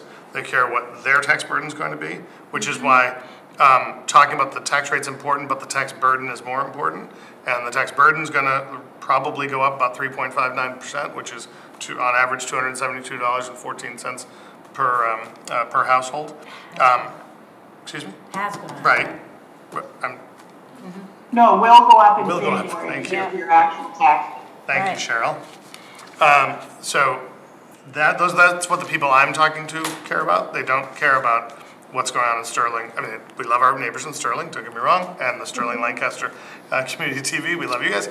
But we need to be worrying about the issues that we're facing. And the issues we're facing is, despite very aggressive eking and all the work that the town departments have done, and the Finance Committee, and Cheryl, and Kate, we are at a point where we are facing I say about because we don't have final school numbers. We have final numbers on a lot of things, but about $1.2 million. And the reason why we don't have final numbers is we're trying to bring you, the taxpayers, as much information as early as we can to inform the decisions you're going to make, not just in May at the annual town meeting, but in every other discussion. Frankly, by the way, at any meeting that we have as a town, or your own personal budgeting. Your property taxes are going to go up in January on average, and if we have to go for an override and it passes, there'll be an impact there as well. So we wanted to be as radically transparent about the budget crisis that we are facing. There are ways to get through it, but we have to do it together, and a big piece of it is going to have to be, in the long run, diversifying our tax base and being able to bring in some more resources that will, in the end, help the citizens of Lancaster. So, Thank you. thank you. Kate, draft capital plan. Okay. This should be relatively I was brief. going to say the 30-second version of the draft capital plan. Yeah. So, yep, it's here up on the screen. So, essentially, I have combined all of the requests into one slide here, or one deck. They're either urgent, necessary, or desirable under priority, and then the service impact is enhance, expand, maintain. And so if we go down here, sorry, it's slow. It's quite all right. So the department requests and needs are a total of $5.475 million. And those are things that have been deferred, some of them for almost 10 years. And the requests that are urgent requests are in the neighborhood of $2.653 million. Obviously, we don't possess either of those. We have neither of those numbers. And so it will be a good discussion to have relative to what gets deferred again. And clarify for us again, Kate or Cheryl, whoever's the number in your head, the ARPA. Everyone's going to think ARPA is the magic wand. I know, right? I know, and so I just want to be very clear. Not only do we not have those numbers, but we don't have enough money in the ARPA money to meet either one of those numbers. We have like, is it 2 million? Yeah. Yeah. So if we just did the need to get by super priorities, we're still short. Yes, we are, yeah. Okay. But again, we're not proposing any Right. debt or any general fund this year. Sir. So I heard 2.6 million, and that was for like the most important ones. Right. So walk through that. What happens if we don't do it? What is the implication? What is the risk? Well, so depending on what it is, What's an example? Cherry pick one. Do you want to go back to that spreadsheet? well, I'll pick the old town hall because I think it's a good one. Essentially, we're heating that building to the tune of quite a bit. It's tens of thousands of dollars because the heating system is not retrofitted for today. I mean, heat pumps would be certainly better, given our solar capacity. It certainly would help financially. But to convert that is, you know, hundreds of thousands of dollars. Well, at least $800,000. And the design of that is probably at least $25,000. And so we wouldn't see the return necessarily on that investment for a number of years. But the issue is that we're spending whatever it is that we're spending, you know, $25,000, and we don't have a municipal use other than voting in that building. But the building is important. It's historically important. And so there needs to be some idea of what we're going to do with it. If you defer it, what will happen is it will further deteriorate, and it's already not doing well. The restrooms aren't really working. The basement leaks. The attic needs to be shored up. So structurally, it's compromised. And so what will eventually happen is just like the buildings at the DCAM property, they become uninhabitable and unusable. And then as far as you kick the can down the road, it just gets more expensive to do what you need to do. So what I'm hearing you say, and I want to recap a little bit here, we talked about kind of operating expenses, right? 1.2 million we're behind, which we don't have. For these, my words, must have capital costs, 2.6 million, which that's 3.8 million we don't have.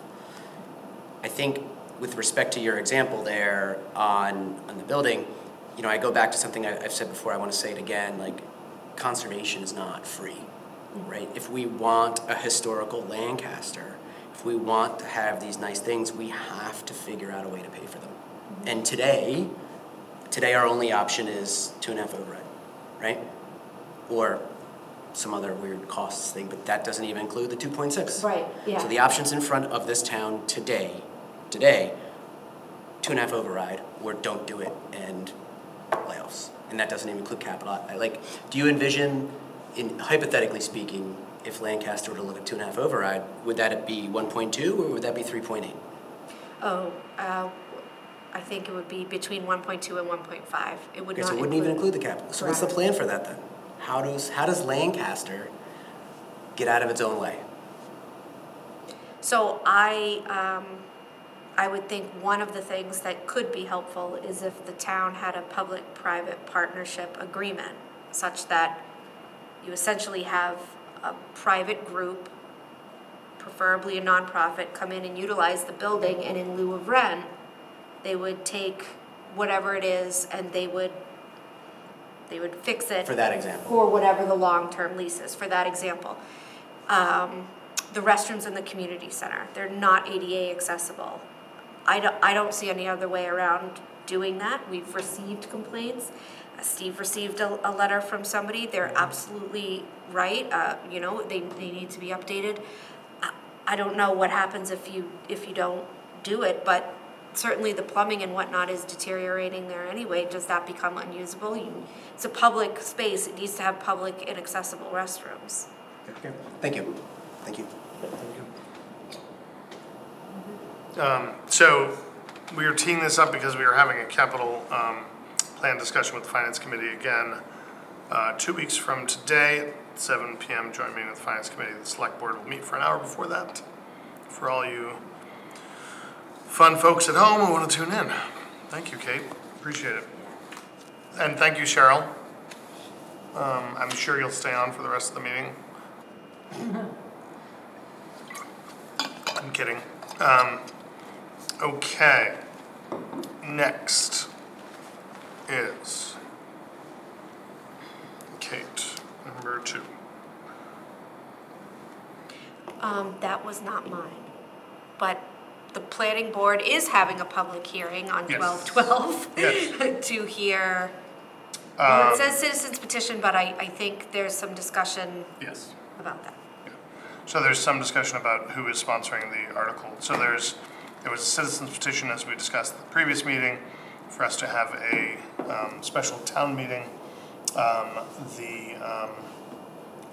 to consider the easy zone, enterprise zone rezoning. So that is being heard by the planning board on 12/12 at their hearing. And we are working on who is doing the presentation for that. There has been discussion, sorry. I'm sorry, what do you mean we're working on, it's a citizen's petition, whoever, Well, just give whoever petitions does it. well, but the notice for the planning board hearing said that the select board was the sponsor, so we're working on, that's what I mean by we're working on who's presenting, is we're working on who's presenting. So, we got it last time, it hadn't been certified at the time, we got it, we forwarded it to the planning board. Correct. The signatures had not been, yes, no, yeah. Jason was just, the signatures had not been certified, they since have been, we immediately, I think it came in the day of our meeting, and we sent it. I believe it did, yeah. Yeah, and we sent it directly to their, I know I had asked for it, but I haven't seen it even yet, so, but as far as I know, it is the, Well, the petition itself, my understanding is instructs us to have a town meeting to consider that article. The article that you're right, I haven't seen it, but anyway, we sent it. I'm trying to answer your questions, but the article that they're asking us to consider at the special town meeting is the same one from the previous town meeting, yes? Yes. From the substance. Yes, yeah, I mean, the language in the petition, I think, says that it was to consider at least one zoning amendment in North Lancaster off of McGovern Boulevard. So that's why I said, when we're working on who's presenting at the hearing, we are working on that, and we'll circle back with the board individually and let you know. Circle back with what You, board? Oh, you and you. so we do that at the Let 19th you or know. something? No, I won't, no, because sorry, you have a little thing in you, sorry. Did you get it all? I didn't, it's still stuck here, I didn't want to, I just wanted to look like an odd thing. Okay, so Sorry, as too I late.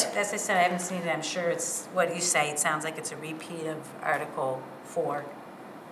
Yeah, it's like a little, yes. And 400, I heard 400 signatures or something was what I was told had submitted this, we forwarded it through. But usually in a citizen's petition, the citizens promote it. Having been through that with the alcohol and so on, I would suggest that we ask council that question. We have asked council, and they are comfortable with a citizen, the select board, or the planning board sponsoring the article. Okay, So that's why we are, as I said at the beginning of this, we are working on who's presenting. okay, well just keep me in the loop, That's because why I'd love to see it someday. I just said that's why I just said we are Okay. working on who's going to present it, and then Okay. we will reach out to, because I can't reach out to you collectively, we'll reach out to board members through the town administrator to let you know what the plan will be. But this is just merely to let you know it's happening. And the target date for the special town meeting would be January 28th. There was discussion about January 21st, but there is that's right. the town clerk has a requirement for the town clerk to be present, and the town clerk is unavailable on the 21st. So Okay. we can't have a town meeting without a town clerk.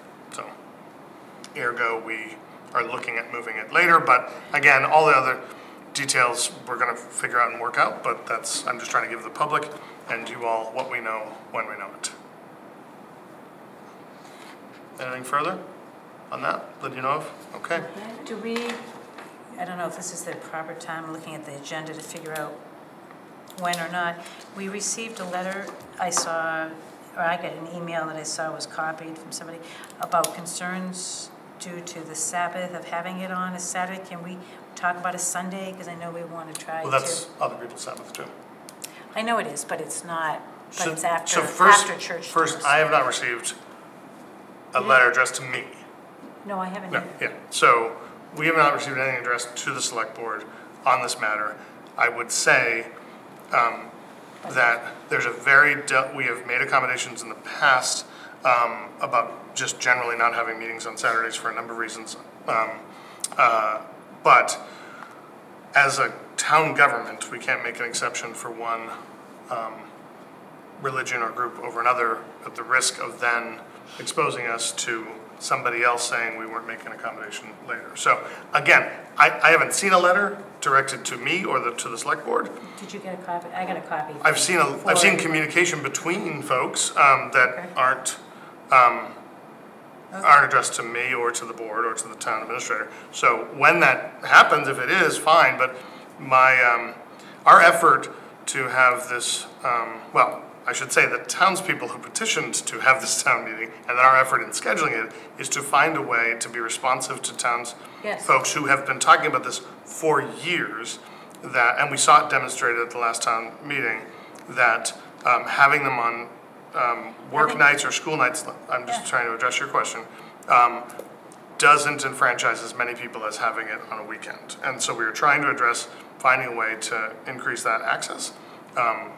It's our belief, we of course, as a board, will have to address the warrant and open and close and set the date and all that stuff as we get closer to it, but, so it certainly could be an item up for debate, but again, I've not received, to my knowledge, a letter, any communication addressed to me as a select board member, me just even as a citizen, to my knowledge, nothing's come into the office addressed to us. We all received a letter, because I noticed the email thing, that was addressed to somebody else, but sent to our emails. Sure. That was from a faith leader in the Seventh-day Adventist community or two, that suggested that they would prefer that we don't have a meeting on a Saturday. Sunday is a Sabbath for many people. Yes, I would just point out, that And letter to me at least indicated it was a letter from a townsperson asking the faith leader what their thoughts were. It wasn't a proactive letter from the faith leader to us, because we haven't received a letter. No, I'm saying it. So, but we had talked about this before, so it's kind of a, it's kind of silly. And I do think that we need to make town meeting accessible to families and other people. So weeknights are not ideal. I just want to be very clear. I don't think anybody's concerns about things are silly. I just want to be very clear. Yeah, Sunday mornings are not ideal either, for the same reason, because people of faith go to church on Sunday mornings, Saturday nights, Saturday days. Yeah. Typically Sundays. I'm just saying we can can do it. So we as a board will set a date. I know that. I'm just telling you what the target and that's is. what I said is I don't know when is the best time to talk about this, but I wanted to put it out there because I had seen that letter and the conversations come up, and yes, we all agree that having a better time, a weekend preferably, would allow more people to participate. I got a question. Yes. So, Alex, what problem are we trying to solve? I don't understand. We're trying to get a time slot where more people can easily attend town meeting. Obviously, the last town meeting, in part because of our errors, went too long, in part because of the subject. We should try to have. I take exception on part because of our errors. Okay. Yeah, so just want to be clear on that. I'll take that. So anyway, so it was just trying to find a time when more people could attend. Okay, so what I'm hearing you say is our goal as a board is to find a time that will allow more residents to attend the Right, meeting. and respect as many people as possible. Perfect. I'm all for that. We Thank all you. agree. Okay. With nothing further in section 4, right? No, except for that I have the language that they put in, Oh, that's in for the petition. Okay, got it. To see if the town will vote to amend the official zoning map of the town of Lancaster, 220 attachment 2, by rezoning a portion of the parcel identified as Assessor's Map 8, Lot 45 of Lancaster, located within the residential district to the enterprise district. So I'm pretty sure. Pretty well mirrors Article 4. So it's the same thing as It's the same. section 4, yeah, okay. All right. Anything further on section 4 of the agenda? Yeah. Go ahead. Nothing else. I'm All sure right, it will get- public comment period. Anyone in the room? There's no one in the room. Anybody online? Rob Zidek, you have your hand up. Rob, please identify yourself, and you have 3 minutes. Okay. Can you hear me okay? Yep. Okay, Rob Zidek, 103 Cleaver Road. With all of the pages and pages of numbers from the Finance Committee, from the Lancaster Affordable Housing Trust, and on that voting brochure, one item stands out in glaring clarity, conspicuous by its absence. And it is so simple and obvious that most upper elementary school children would pick it up. It came out again during last Thursday's affordable housing meeting. When discussing the 2 affordable housing projects at McGovern Boulevard, the chair mentioned, and I paraphrase, we can have a 40R or we can have a 40B, or we might get both, though not likely. This same either or argument is also used in several pieces of literature on our town website. What is it that is so frightening that so many of our boards, committees, trusts, and local residents cannot even acknowledge what a 4th grader would immediately figure out? There is also the possibility of neither one. So I ask myself and all of you, why was this neither nor case omitted during last Thursday's meeting? Why wasn't it addressed in the financial analysis? Why wasn't it addressed in the voting guide? We all know this scenario is possible, and we all know it is up to the landowners as to which, if any, of these projects gets pursued. Moreover, if we apply some probability calculations, it becomes evident that this neither nor outcome is the most probable of the four combinations. And yes, I can support that if you give me a couple more 3-minute comments, if you care to challenge it.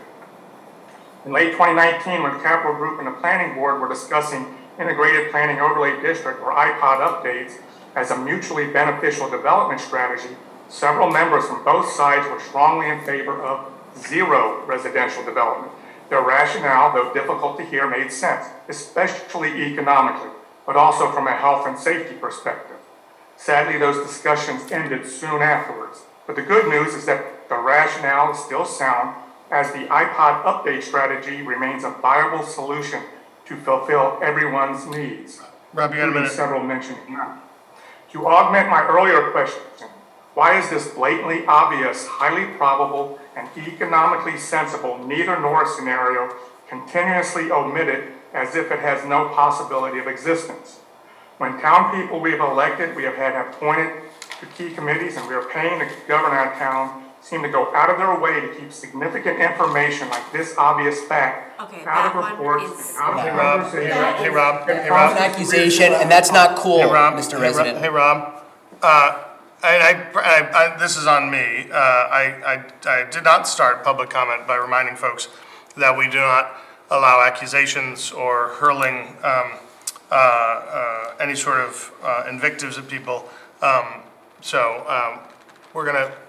That was out of line, and so. It addressed no one in particular. Well, it sort of did. You addressed it to town residents. You addressed it to town employees and staff. And staff, yeah. So your time was about up anyway, but thank you very much for your public comment. But again, to anybody else who's going to comment, we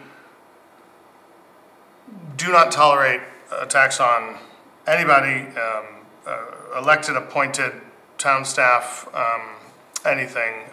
These are for your opportunity to express your opinion, not to attack others. So, seeing no other hands up for public comment, that ends our public comment period. We have one, Kendra. Oh, all right, Kendra Dickinson.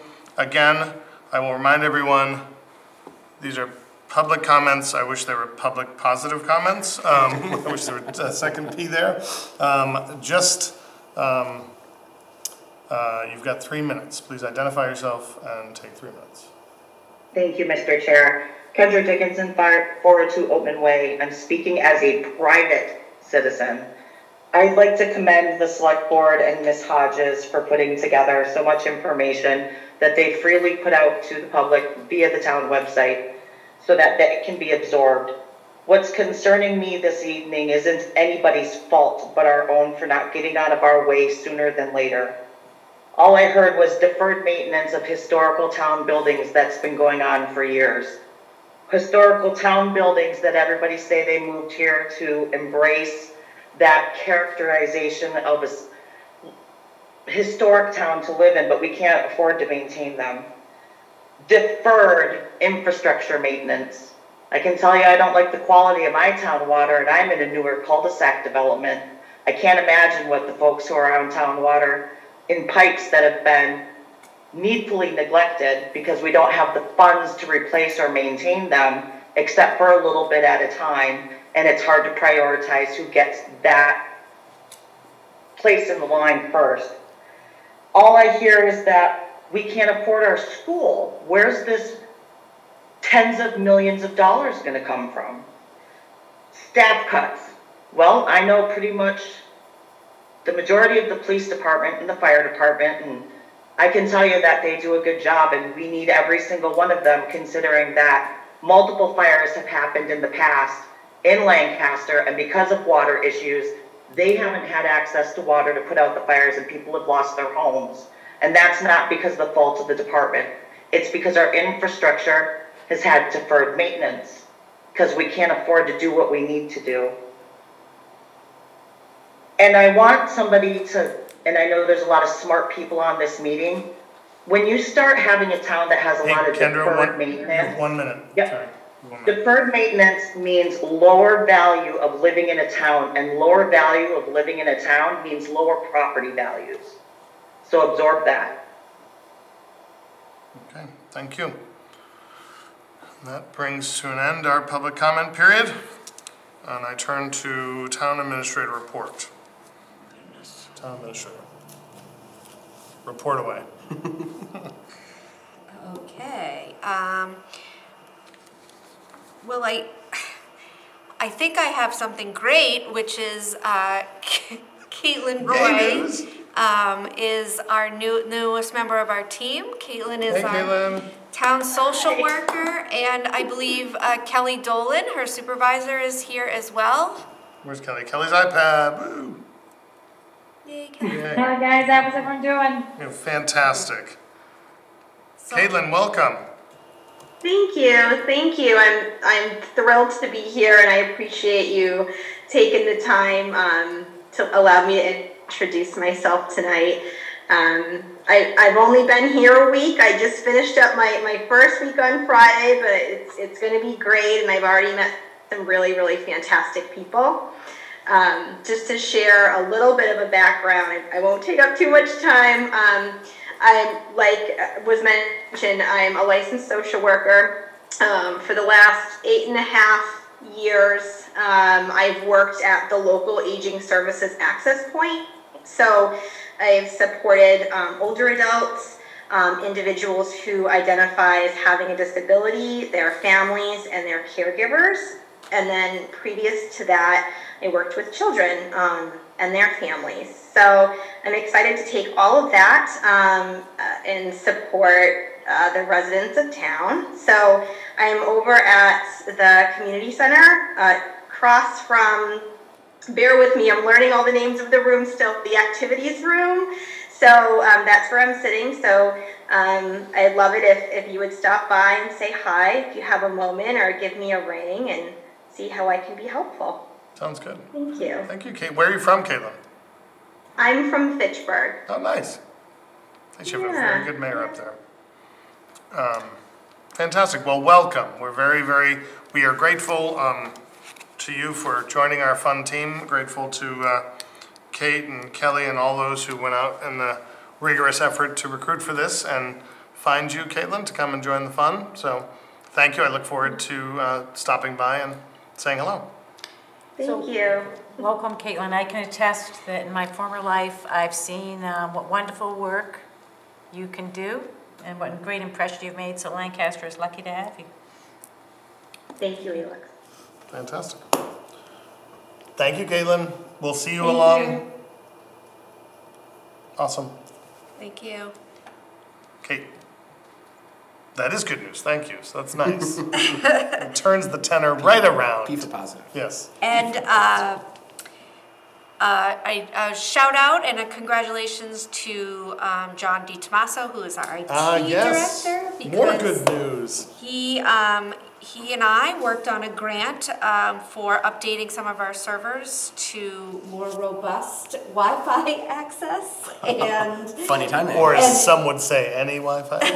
and better infrastructure and being able to have a dedicated server for emails and other long-lasting records. And we're also working on getting a server so we can get some of the vital records that are stored in the old town hall that are on precarious microfilms, etc., digitized. And so that grant was for $98,000.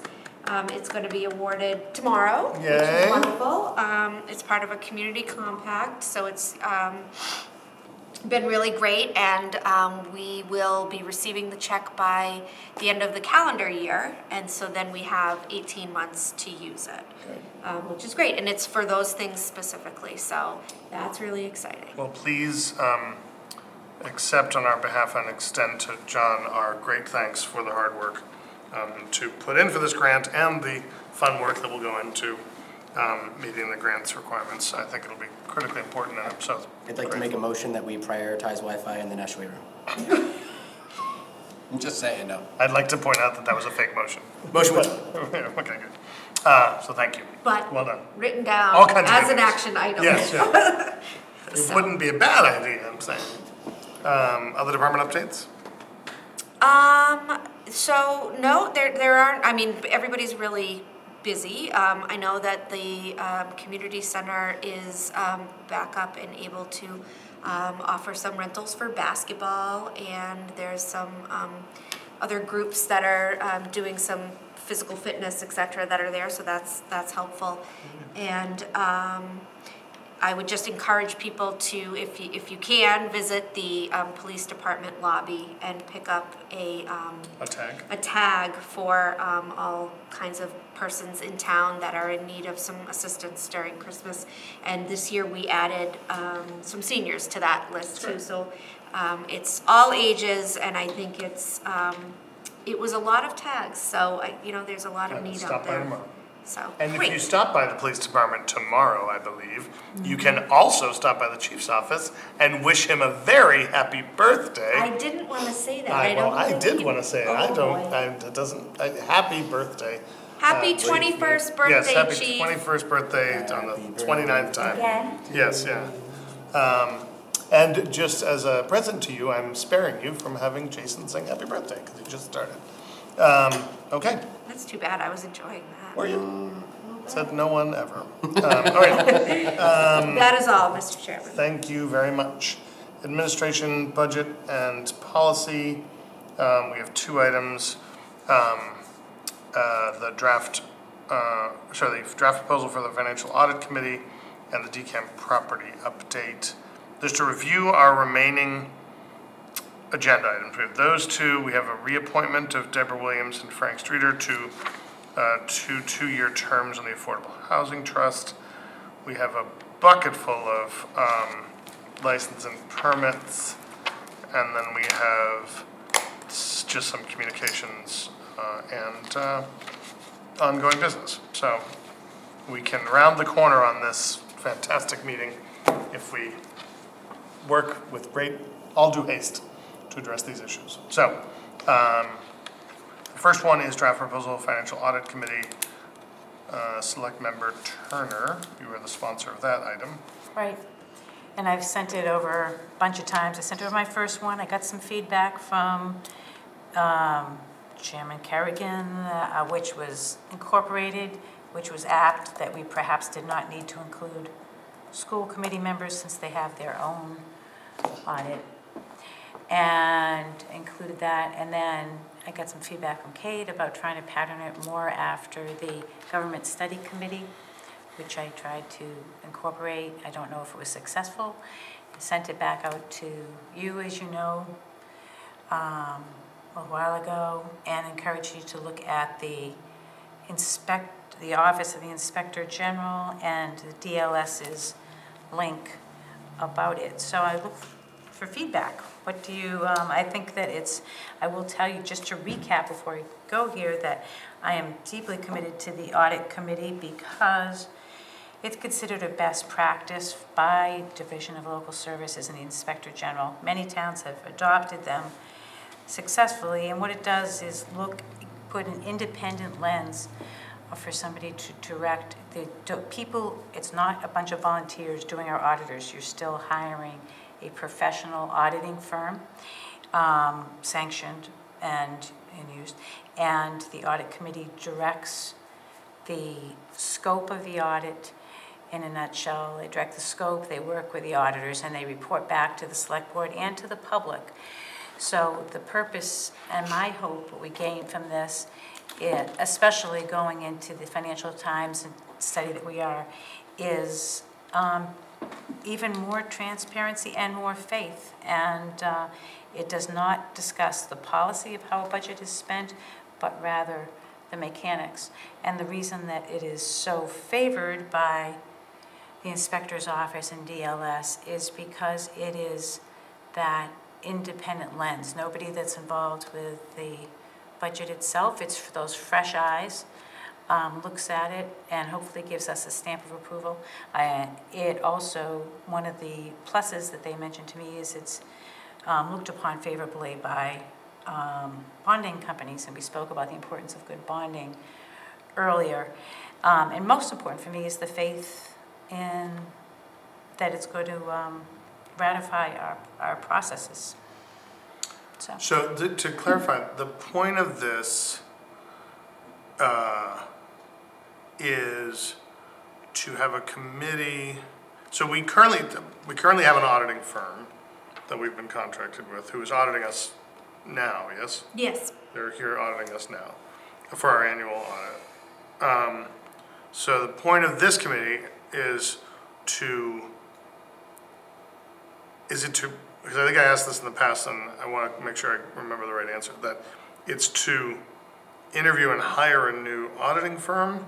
Or in this case, because we're in our last year of a contract with Powers and Sullivan, when we mentioned, so this discussion's happened before Kate, there's always like this life pre-Kate, pre-Steve, and then there's... the dark times. The dark ages, right. Times.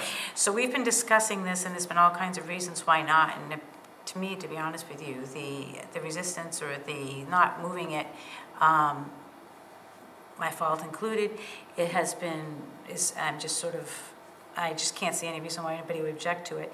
If we were in contract, or we are, with Powers and Sullivan, we contracted Powers and Sullivan when we were on the board 25 years ago, and it's remained the same since then. They're a wonderful firm, and I'm not taking anything away from Powers and Sullivan. I know the principals. They're great. They're very law-abiding. It's not any thing to do with that. Its best practice is to change auditors at least every 5 years. So we're well outside of that window. So in this case, my hope was that this year the committee would direct the scope of the auditor, of the audit, focus of the audit and talk about them. And they still can if we, or help or work with them to enhance panel, at least with them, work with them on the management letter. On this, so the committee would direct the scope of the auditors. And or if it's already underway, there's some sort of scope that talked about either participate in that and participate in the management letter, receiving it and presenting it to us. Just not writing it. They do not, the auditors write it. Right. So they would help, they would present it to the Finance Committee and the Board of Selectmen. And this is exactly the kind of thing that we need to do to help build or ratify the faith that we have in the process. So just to clarify, so under the current thing, so we are in the last year of the Powers and Sullivan contract, or thereabouts. They're in an audit now, we would appoint a committee. I'm just trying, and I'm playing the role of Mickey the Dunce here. We appoint a committee, and because the contract's still underway, the scope is set for the audit, which I'm still not. Yeah, so that's fine. The role I don't know what the well, I mean, they're under. We can ask. Yeah, I'm assuming they're under. If they're underway, they set their scope before they started. Well, we can ask what it is. I don't know. The point of this committee would be then to help present the management letter to us this cycle. Well, as you know, this has been on the agenda for a long, long time. Right. So my hope was that my expectation was that this year, because everybody seems to have agreed, Jay Moody, Jason at one time, is that that this was a good idea. So my hope was that an audit committee would have been impaneled. In fact, you applied for it before you ran. Well, I did because I felt if there was going to be an audit committee that I wanted to be on it. I don't. That doesn't mean I necessarily believe that there's a need for an audit committee, but if there was going to be one, I wanted to be on it. Oh. I see no reason. No, and I hear that. Why there wouldn't be, and as I said, it's concerning. But I think it's a positive, both for I guess I'm just confused this cycle what they would do versus another cycle. Right away. Well, first you have a new group of people coming in. They would work with an excellent auditing firm to begin to understand the process, the players, the people, and deliver the management letter, and perhaps draft or redirect the scope if that's time. I don't know where they're at. I didn't know they were here. Can I ask a question? And then I will say, a former colleague and friend of mine is the new Inspector General. So I have had it in my notes to call him and talk to him about this very issue. But I will move that further up my to-do list. But when this was originally given birth to the concept here in town, was there was there an instigating moment? What's the impetus? Yes, Yeah. we received, DLS sent out a bulletin report that, if you don't have an audit committee, consider this and join us for Right. this seminar, which I went to, and then talked to some other towns that do it, looked at some other reports, and then we've discussed it and discussed it and discussed it. Okay. Because I've talked to some select board members in Clinton, and they don't have an audit committee, and I asked how they would deal with it, and they said they hire an auditor, and then they do the audit, so I'm inclined to either table until I get a chance to talk to the Inspector General, or, also, if we weren't in the middle of an audit, then there's more urgency to it. I don't know that in the middle of an audit, I don't know that there's much urgency to going out, soliciting applicants, interviewing them, hiring an audit committee. The audit will clearly be done by the time. That was the same excuse that we used last year. I wasn't here last year. I know you weren't. I know it was pre-Kate, and it was pre-Steve. The dark ages. When you applied for it, but it is a very valuable time to do it, because if we have people who are willing to do it. I would say we do an audit at my health center every year, financial audit, and we do hire the same firm that we've had for probably 20 years. Because they're an expert in community health centers, and we do bid it out every 3 to 5 years, I think, to make sure we're getting the right. And I do think that's the time. I feel like the intent of changing every 5 years isn't to change the firm, it's to bid it out to make sure you're getting the best rate, make sure you have an opportunity to sit with them and go through, as you should every year, what your expectations of them are. But if Powers & Sullivan ends up being the best auditor for communities of our size, they're the best auditors no matter what. And we shouldn't pick a substandard auditor just because we've had Powers & Sullivan for a few years. Nobody suggested I know a substandard one. And there are many good auditing firms, one of which is Powers & Sullivan, and I have full faith in them. But I think that the time to do this, when we have spent the first half of the meeting talking about the budget, and transparent, is now, and there were people who were interested in doing it, and I think we lose the opportunity of being transparent as possible, which you ran on and I did, to the public. I think it's a really important thing to do, which is why I've advocated so strongly for it. Okay, so I guess my point is I still feel like it's a solution in search of a problem, but I'm glad if you'll give me the time to talk to the Inspector General and just hear from him about the prioritization and what we should be doing, then I'm glad to do that. Well, I'm assuming I don't have the votes to do it. If you did, I will say if you did put it to a vote tonight, I would not be voting to move it forward. Right, so. I'm glad to I have to say though, entertain a motion to table. And again, a lot of this was pre-Steve, pre-K. Right. But some of it, since then, we would spend 7 months too talking about this, so. Well, in fairness, the actual thing for us to consider was in a packet maybe 1 meeting ago, No. 2 meetings ago. No, It hasn't been, well, that's true. There were slides And I you can sent find over. on the meeting materials that are on online, as we all know. Yeah, I keep on changing them to try to get the feedback, and I've appreciated the feedback, so. Okay. So I would just say, if we table it, and give me some time to talk to Jeff Shapiro. If not, we can have a vote on it. My guess is you would rather we table it. That's when you would make a motion to table. I'll make a motion to table it. Is there a second? I'll second the motion to table, mostly because I suggested the motion to table.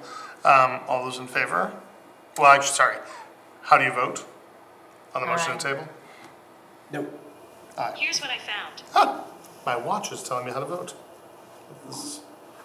No. Oh my God, it's all about voting in 2020. How funny. It's all rigged. All right, so the motion to table is passed 2-1-0. Can we get a 3-minute break? As long as you promise that when we come back, we move as swiftly as we can through the remaining of the agenda. All right, we are taking a 3-minute recess, everybody. We'll be back, well, in 3 minutes.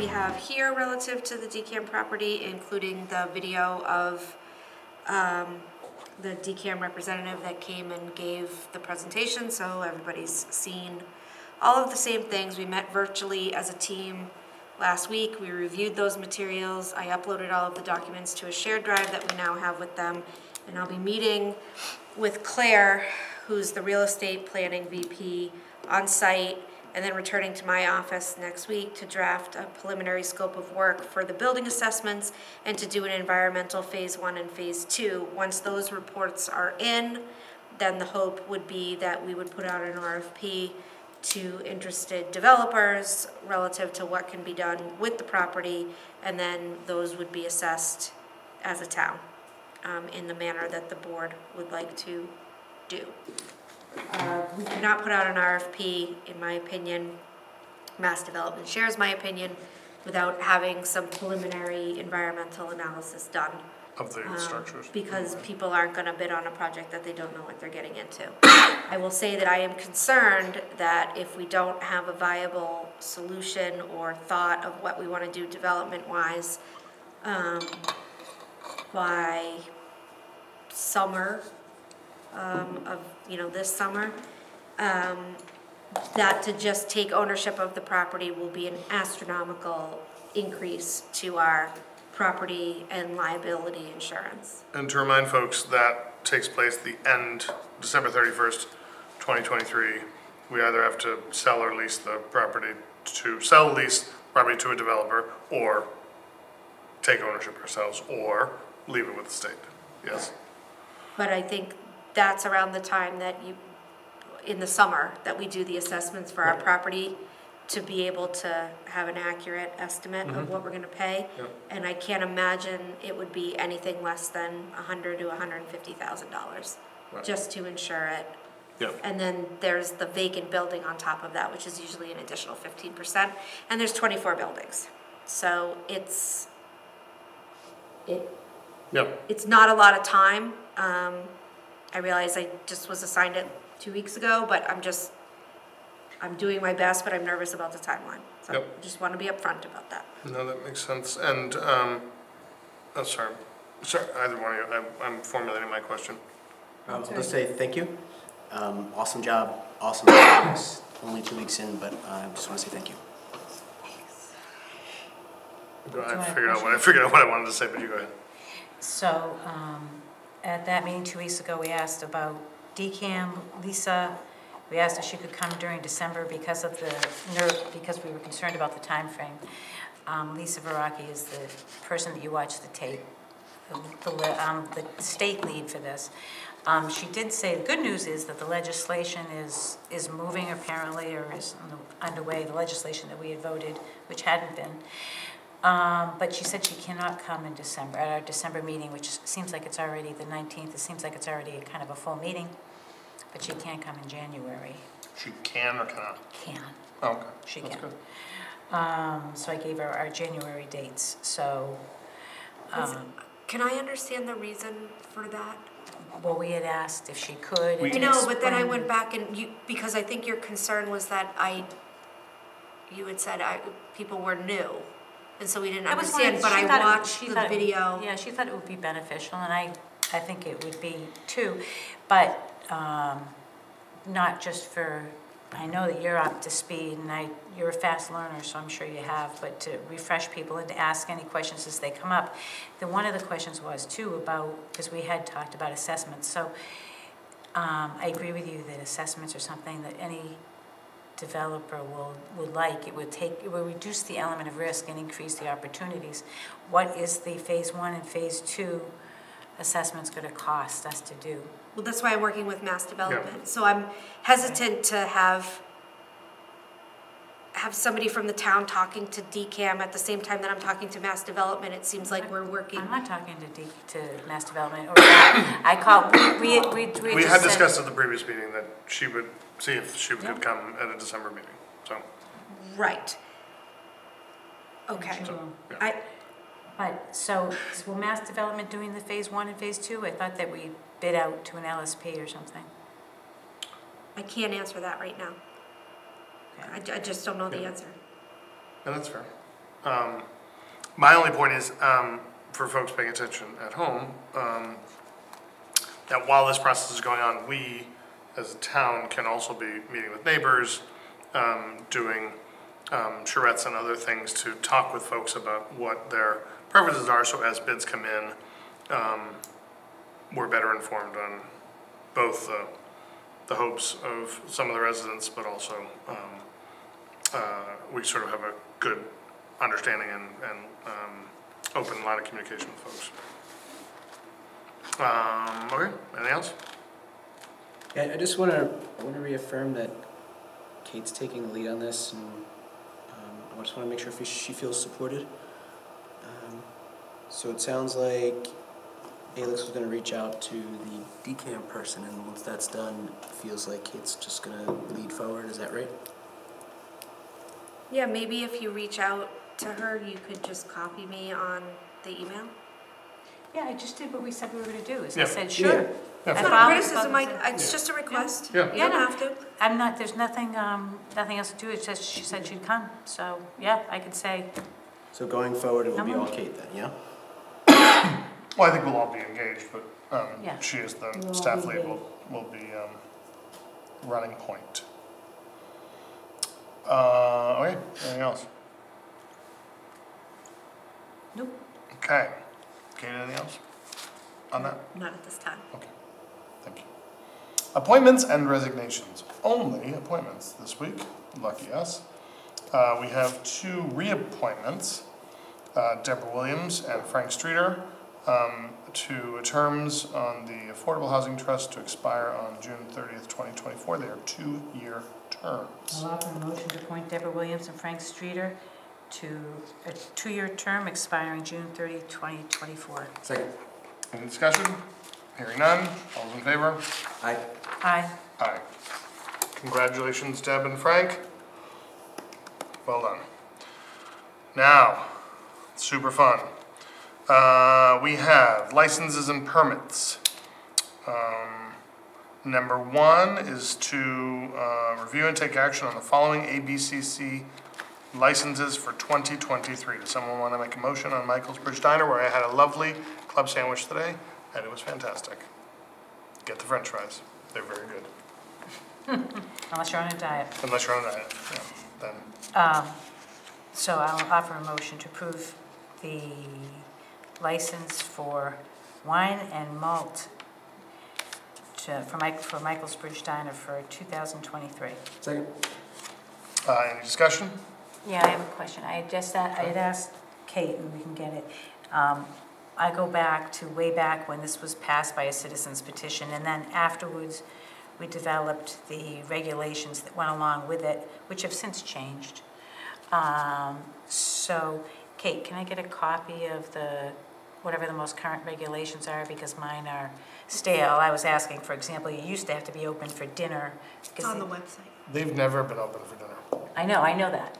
But the regulations said that the institution, because this was put forward by a citizen's petition to attract hotels and restaurants. I remember. I lived here. Right. So one of the things was that it had to be open for dinner, they had to use glassware, blah, blah, blah, blah. Right, and actually, but this, so I just want to we can definitely have that conversation.